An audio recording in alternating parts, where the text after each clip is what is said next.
MMA Rants and Raves, UFC 115, Martin Kampmann versus Paulo Thiago. Guys, let's talk about this fight.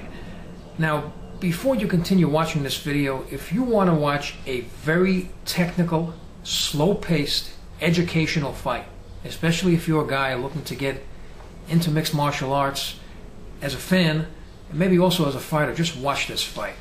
It was really interesting. You saw a lot of good stuff that you can actually learn from. Now, I'm going to get into it and talk about it, so if you watch the fight, just continue the video. I want to talk about this fight. Now, all three rounds are basically the same.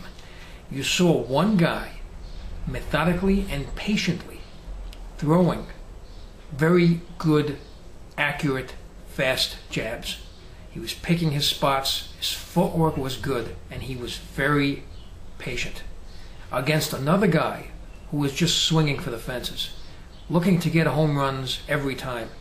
And when you have a situation where one guy is throwing the accurate short punches that's patient against the other guy who's just trying to knock you out every time, it's usually the guy that's technical, methodical with the short punches that's going to win this fight. And that's exactly what you saw here, guys. All three rounds, this is what you saw. To break it down, you saw Martin Kampmann throwing accurate, stiff jabs that were landing. They were short punches, they were accurate and very effective. And I agree with the announcers, but there's one thing I want to add. It's the 4-ounce gloves, and then under those 4-ounce gloves you have a cast. It's like getting hit with a rock. A short jab can be devastating. To have these long punches is really not necessary. You can actually knock people out with a jab when you get hit with something that hard. So it's just methodical. He was doing a lot of this in the first round. He did a lot of it in the second round, and this opened up another game for him, and that was his ground game, because we know Thiago is also a dangerous ground fighter. But when you're wearing your guy out, throwing the punches that are landing, they're hurting him, and he's throwing a lot of long punches and missing, that can also get you tired, and the combination of both will basically soften you up and make you vulnerable for a ground game. And Kampmann is a very good ground fighter. So he methodically just broke his opponent down.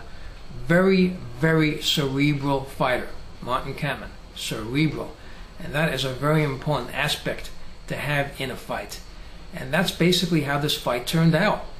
If you're going to try to constantly knock a guy out with these long punches, what's going to happen is your opponent is reading it.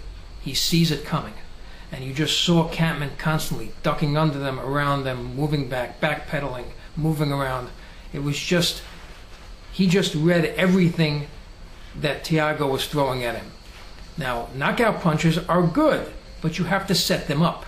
You have to have another type of game plan. You got to throw more leg kicks, do some Muay Thai, get into a clinch, and then knockout punches are opened, especially if your opponent is staggered. But you can't just throw them the entire fight. Your opponent is just going to duck away from them, and they're not going to be effective, and it's going to hurt your game plan. And what it also does is, as you saw, Kampmann was countering a lot. When you're throwing forward punches, you're basically exposing yourself to get hit, and that's what was happening in this fight. So if you take the cerebral game plan by Kampmann, he basically trapped Thiago into this type of fight, and it was very effective, and Kampmann got the victory. I really like what Kampmann has to offer. He's a cerebral fighter, and cerebral fighters go places. So here's a guy, he's coming down to welterweight. He's a big guy. He can do a lot of damage if he continues what he did tonight. An impressive win by Martin Kampmann. I'd like to know what you thought about this fight, guys. Please leave your comments, rate this video, and subscribe. And thank you for tuning in.